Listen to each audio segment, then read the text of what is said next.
sistem integrasinya belum dibangun dengan Kemendikbud, maka kami menyarankan Bapak Ibu sekalian itu untuk melakukan proses input terlebih dahulu untuk membentuk nilai IPA-nya. Ya. Karena nilai IPA ini dari indikator capaian output mengambil datanya itu dari aplikasi Sakti yang dilaporkan oleh satuan kerja. Nah, periode transisi nanti pada saat sistem integrasinya belum dibangun antara Simproka dengan Sakti, apakah dengan Omspan, apakah nanti dengan IMONET Bappenas gitu ya, karena ada 3 sistem yang harus dilakukan proses input ya, kami juga sangat mendukung simplifikasi. Nah, karena realisasi kinerja itu melekat pada PPK gitu ya, yang melakukan proses pembayaran. Oleh karena itu aplikasi Sakti itu hanya dibuka oleh user operator komitmen seperti itu. Nah, apabila nanti ada kendala, nanti kita coba dalami di sesi diskusi ya Bapak Ibu sekalian untuk hal-hal yang sifatnya teknis gitu ya. Namun ke-8 indikator ini kalau kami lihat bisa kemudian dicapai secara optimal ke-8 nilai kinerja ini ya, termasuk untuk capaian output dengan bobot 25%, 25% itu sebenarnya ada di kendali satuan kerja, karena sangat tergantung dalam sisi pelaporan oleh satuan kerja, baik itu dari sisi kepatuhan maupun sisi ketercapaian. Nah, sisi kepatuhan pada saat open periode pertama gitu ya, nanti saat ini sedang dibuka sampai dengan 21 April, Bapak Ibu sekalian satuan kerja akan melaporkan capaian outputnya. Ini untuk membentuk IPA capaian output. Kemudian nanti untuk halaman 3 DIPA itu agar disesuaikan. Nah, secara umum kalau kita perhatikan keseluruhan proses dari pelaksanaan anggaran untuk menjaga ke-8 indikator ini ya, yang pertama itu terkait dengan revisi DIPA seperti yang disampaikan Mas Febri gitu ya, terkait dengan formulanya. Revisi DIPA ini sebaiknya dilakukan secara periodik ya, minimal sesuai dengan alokasi atau penjatahan per triwulannya ya, 1 kali dalam 1 triwulan dalam kewenangan pagu tetap ya. Mungkin Mas Febri tadi juga sudah menyampaikan sebaiknya revisi DIPA itu dilakukan pada bulan pertama atau bulan kedua triwulan berjalan ya. Tidak dilakukan atau sebaiknya tidak dilakukan pada bulan terakhir triwulan berkenaan. Misalnya kalau triwulan 1, lakukanlah revisi pada bulan Januari Februari gitu. Hindari melakukan revisi pada bulan Maret. Untuk triwulan 2, silakan melakukan revisi pada bulan April atau Mei. Hindari melakukan revisi dalam kewenangan pagu tetap ya di bulan Juni. Kenapa? Itu karena akan mengubah komposisi alokasi pagu anggaran kalau ada pergeseran anggaran ya, kurang tambah ya.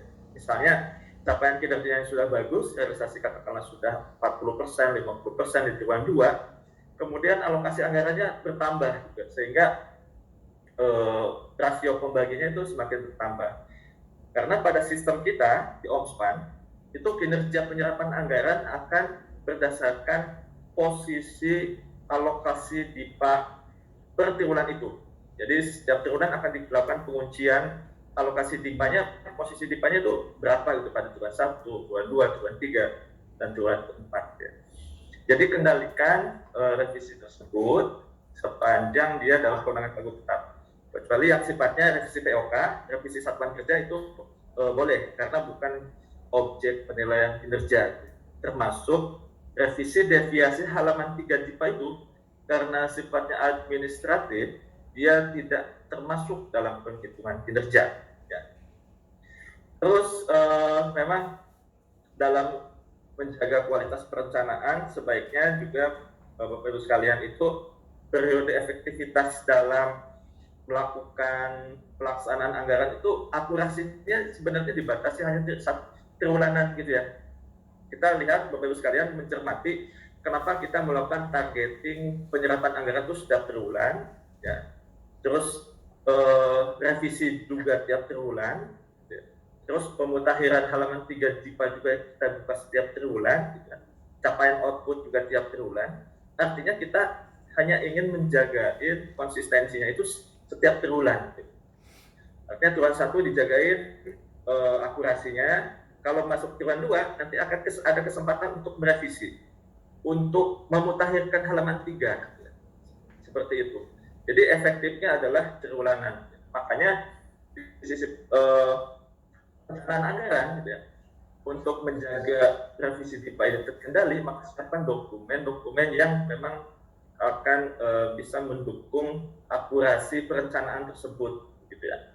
Minimalkan revisi pergeseran antara jenis belanja di akhir triwulan yang dapat menyebabkan perubahan trajektori, gitu ya. Karena basis penyerapan anggaran di IPA sekarang adalah basisnya adalah triwulan, posisi pagu per triwulan itu, gitu ya. Jadi dipastikan tidak ada penambahan atau pengurangan pagu pada saat triwulan itu akan berakhir, dan potensi resikonya itu terjadi pada bulan ketiga atau bulan terakhir pada setiap bulan. Ya. Untuk menjaga halaman 3 DIPA, maka setiap awal bulan 10 hari pertama di triwulan berkenaan itu seluruh satker diharapkan untuk mereview kembali rencana kegiatannya. Gitu. Misalnya di bulan ini April adalah masa penguncian RPD untuk triwulan kedua ya, yang dibuka sampai 4 April gitu ya. Nah, maka satuan kerja itu harus mereview lagi ya, POK-nya, jadwal-jadwal kegiatannya, apakah yang akan kemudian satuan kerja lakukan di bulan April, Mei, Juni, ya kan? Baru revisi di halaman 3 DIPA-nya kita sesuaikan dengan rencana penarikan anggaran yang akan dilakukan pada April, Mei, Juni tersebut, ya. Dan dilakukan pemutakhiran ke Kanwil itu maksimal tanggal 14.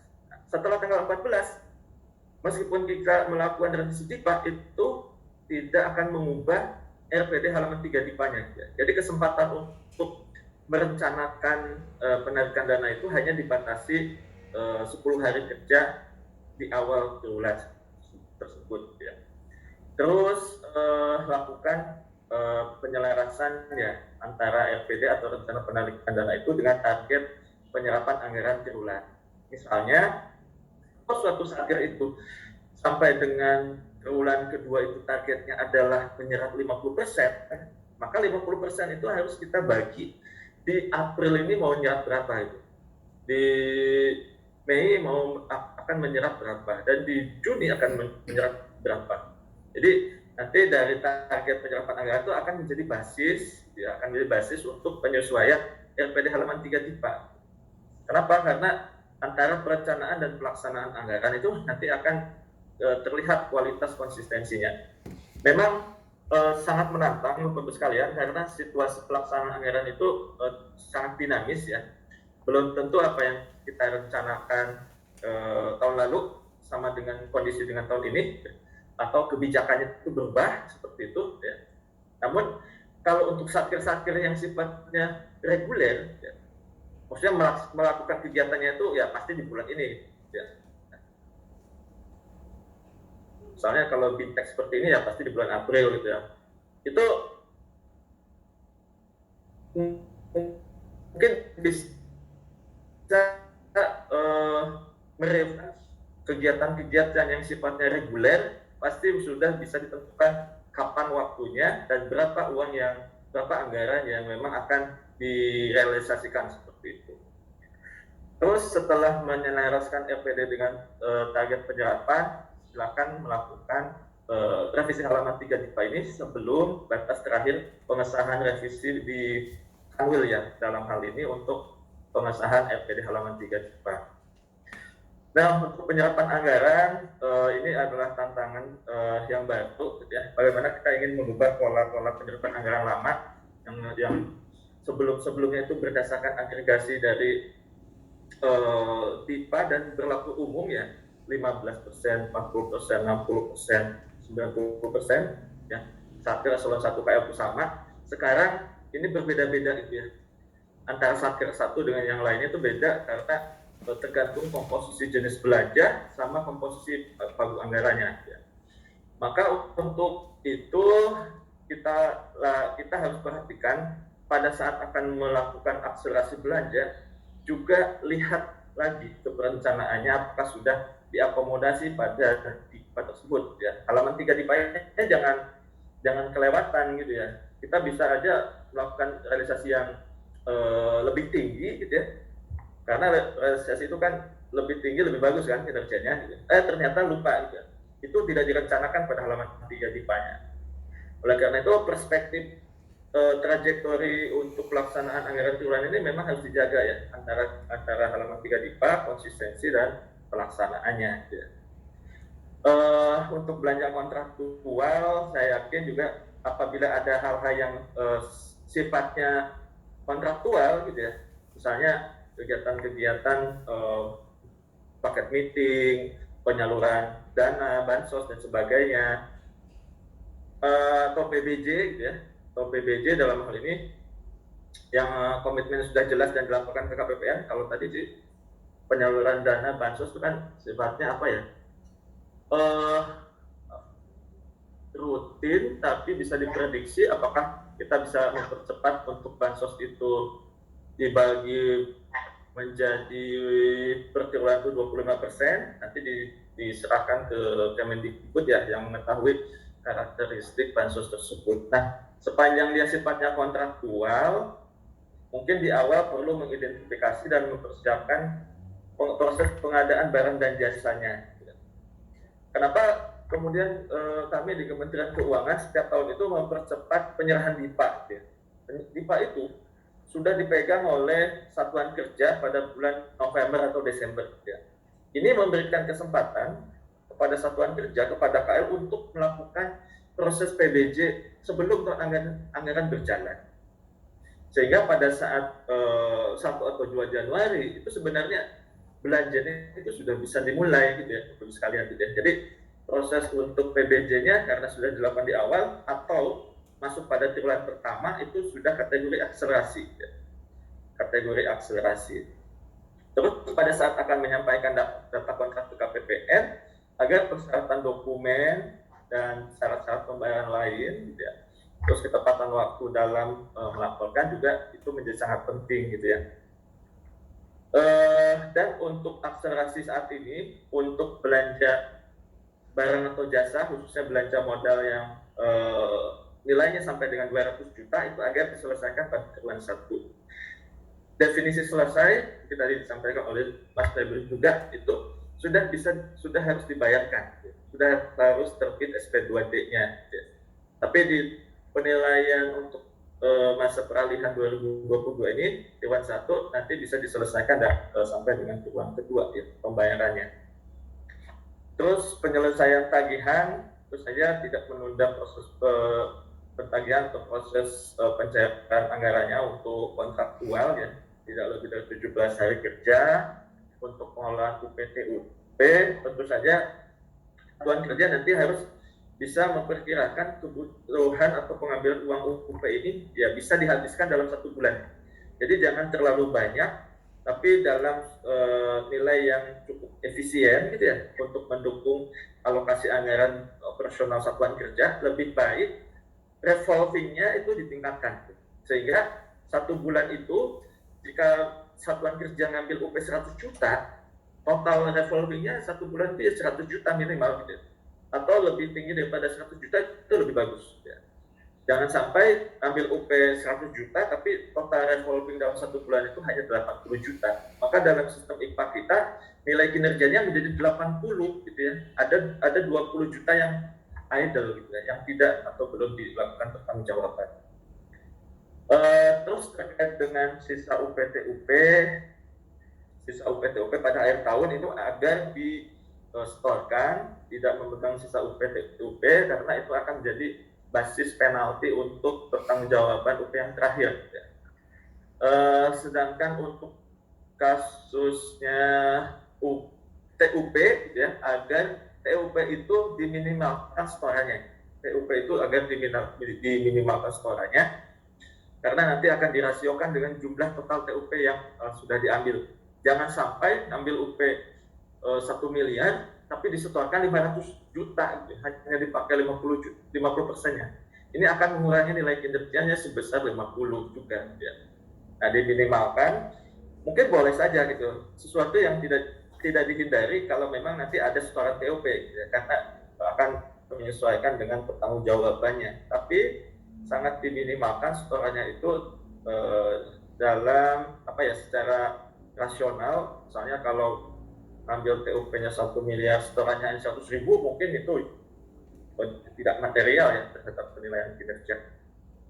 Terus dalam hal Satker itu memiliki BPP atau bendahara pengeluaran pembantu, nah ini agar dilakukan konsolidasi atas total UP yang ada di masing-masing BPP tersebut gitu ya. Jangan sampai ada BPP yang merevolving duluan, tapi sebenarnya nilai total UP-nya itu belum sampai belum sampai jumlah UP yang diperlukan dalam 1 bulan. Jadi basisnya adalah bendahara pengeluaran Satker gitu ya. Kalau satu bendahara itu memiliki beberapa BPP, pada saat akan merevolving itu dihitung dulu gitu ya. Ini BPP ini sudah kontribusi terhadap UP satuan kerjanya itu sudah berapa persen gitu ya. Nanti bisa agar dikonsolidasikan oleh bendahara pengeluarannya. Nah, dispensasi SPM ini sangat bisa dijaga nanti di akhir tahun. Oleh karena itu, kenapa akselerasi belanja ini dilakukan ya sejak awal, sehingga nanti di triwulan keempat itu frekuensi transaksi keuangan itu semakin berkurang untuk mencegah potensi keterlambatan. Terus capaian output agar seluruh Satker juga mudah-mudahan sih eselon satunya ada inisiatif untuk melakukan standarisasi perhitungan dan pelaporan capaian output gitu ya. Artinya antara Satker yang satu dengan Satker yang lain, sepanjang rincian outputnya sama, cara ngitung dan melaporkan itu sama juga. Jangan sampai terjadi disparitas, ada yang bisa menghitung capaiannya dengan cukup optimal, ada yang kadang-kadang tidak tahu cara mengukurnya. Ini standarisasi metode penghitungan itu sangat penting di atas RO yang dikelola, khususnya atas rincian output yang sama ya untuk beberapa satuan kerja. Terus dipastikan pada saat pelaporan data capaian output itu sudah bisa menghitung keseluruhan komponen datanya, baik itu dari sisi progres capaian PCRO gitu ya, persentasenya, atau realisasi volumenya, terus memperhatikan gap progres capaian output dan penyerapan anggaran. Ini validasi gap ini sudah disediakan pada aplikasi Sakti. Mungkin di Simproka nanti kalau ada pengembangan lebih lanjut gitu ya, Simproka juga harus bisa menghitung gitu ya kriteria data anomali untuk pelaporan data capaian output agar teridentifikasi sebagai data terkonfirmasi. Maka selisih antara persentase realisasi anggaran dengan persentase capaian outputnya itu tidak lebih dari 20% ya. Realisasi anggaran 10%, berarti maksimal realisasi capaian outputnya adalah 30, selisihnya 20%. Kalau lebih dari 20% untuk RO yang non PN gitu ya, maka itu akan teridentifikasi sebagai data output yang anomali. Itu bisa teridentifikasi by system atau nanti pada saat proses validasi oleh KPPN seperti itu. Terus melakukan pengisian data capaian output dengan akurat dan disiplin. Saya yakin sih kami juga sudah terinfo kalau di Kemendikbud ini sudah rapi, gitu ya, sudah terstruktur, sudah sistematis. Tinggal sinerginya, karena yang melaporkan capaian output itu biasa di unit Monet, tapi yang melakukan pengelolaan keuangan ada di bagian keuangan seperti itu. Nah, jangan sampai yang melaporkan di Simproka nanti itu berbeda dengan yang melaporkan pada aplikasi Sakti pada saat integrasi ini belum dimulai gitu ya. Integrasi Simproka, Sakti, Omspan dengan Smart ya, unit keuangan dengan unit Monet itu memang harus konsolidasi dulu. Berapa sih capaian output yang akan dilaporkan? Karena kami nanti akan melakukan proses interkoneksi data capaian output yang dilaporkan pada aplikasi Sakti ya di KL ini akan dialirkan datanya ke aplikasi Smart DJA ya. Sehingga data Sakti, Omspan dan data Smart DJA itu sama gitu ya. Jangan sampai berbeda. Oleh karena perlu sinergi karena kami perhatikan kalau di Kemendikbud ini unit Mones di bawah Biro Perencanaan, sedangkan para PPK yang melakukan itu di bawah koordinasi Biro Keuangan. Terus batas waktu pelaporan data capaian output ini maksimal 5 hari kerja bulan berikutnya, tapi dengan catatan satuan kerja itu bisa melaporkan pada saat bulan berjalan. Jadi tidak harus tunggu bulan berakhir, tapi bisa melaporkan pada bulan berjalan, pelaporannya saja yang sampai dengan 5 hari kerja bulan berikutnya. Dan dipastikan Bapak Ibu sekalian, satuan kerja itu pada saat telah melaporkan data capaian output, nanti kan IPA-nya akan bergerak ya. Kalau kita sudah mengirimkan data capaian output jam 6 pagi, mungkin jam 10 itu IPA-nya sudah muncul gitu ya. Nah, pada saat IPA-nya belum 100, itu dicek lagi apakah ada RO yang belum terpenuhi gitu ya. Sehingga sepanjang sistemnya masih buka itu terus dilakukan perbaikan dan kirim.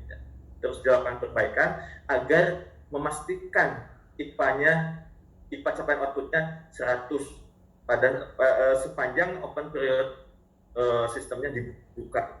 Kenapa? Karena sangat disayangkan jika IPA capaian outputnya tidak 100 karena ini sepenuhnya dikendalikan oleh satuan kerja. Kalau IPA-nya belum 100, nggak bisa tidur pokoknya. Pokoknya harus 100, apakah dari sisi pelaporan keseluruhan rincian outputnya atau dari sisi capaiannya. Dipastikan karena periode pelaporan capaian output ini kami setting seideal mungkin mengakomodasi dari satuan kerja ya. Jadi pada saat rincian output ini sudah selesai, dia bisa dilaporkan pada saat bulan berjalan sampai dengan 5 hari kerja bulan berikutnya. Untuk halaman 3 DIPA, untuk triwulan 1 ini ada relaksasi atau kebijakan yang bisa menjadi kesempatan untuk seluruh satker meningkatkan nilai IPA-nya. Kalau sekarang untuk sekalian mengakses aplikasi Omspan, pasti rata-rata nilai IPA-nya rendah.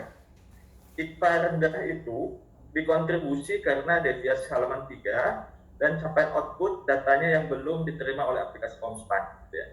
Jadi di sistem sekarang, meskipun triwulan 1 itu dilakukan penilaian, tapi kehilangan 35% dari nilai kinerjanya. Nah, untuk meningkatkan nilai kinerja triwulan 1, maka kami sarankan seluruh satuan kerja itu melakukan proses updating halaman 3 DIPA untuk bulan Januari, Februari, sampai Maret ya, dengan melakukan pemutakhiran RPD, revisi halaman 3 ke Kanwil. Ya, caranya adalah menyesuaikan realisasi RPD tersebut dengan realisasi anggaran di Januari, Februari, Maret ya. Sehingga deviasinya 0% atau di bawah 5%. Kalau deviasinya 0 sampai 5%, maka nilai kinerjanya itu bisa optimal 100 poin. Terus capaian output nanti dipastikan seluruh satuan kerja melaporkan seluruh rincian outputnya secara sekuensial gitu ya. Januari, Februari, Maret itu dilaporkan semuanya, dan perhatikan batas akhir pengiriman itu 21 April. Jadi 21 April 2022 ini Mas Pep ya. Nah, selanjutnya untuk penyesuaian halaman 3 DIPA, nanti seluruh satker diharapkan untuk membuka aplikasi Omspan pada modul Mona PA gitu ya. Nilai halaman 3 DIPA-nya ya. Cek nilai halaman 3 DIPA-nya, klik yang hijau ini akan menampilkan detailnya, termasuk realisasi rencana RPD pada triwulan tersebut dan realisasinya. Diharapkan RPD ini disesuaikan, disamakan dengan realisasi anggaran yang ada di kolom penyerapan. Disamakan sehingga deviasinya akan menjadi 0. Dan ini nanti disampaikan ke Kanwil dan Perbendaharaan maksimal 14 April sih. Tapi di Kanwil itu semua Kanwil kayaknya kebijakannya beda-beda ya. Di Jakarta kayaknya lebih cepat ya, sampai dengan tanggal 8. Mungkin di Kanwil yang lain juga ada percepatan. Nanti diperhatikan saja untuk batas masing-masing Kanwil gitu ya. Nah, untuk capaian output juga agar di apa ya, diperhatikan juga di capaian output indikatornya di OMSPAN gitu ya. Silakan dilakukan pelaporan sehingga nilainya ini sampai 100. Nah, Bapak Ibu sekalian, kalau nilai IPA capaian output ini belum 100, ya, terus dilakukan proses perbaikan dan kirim sampai nilai IPA-nya 100.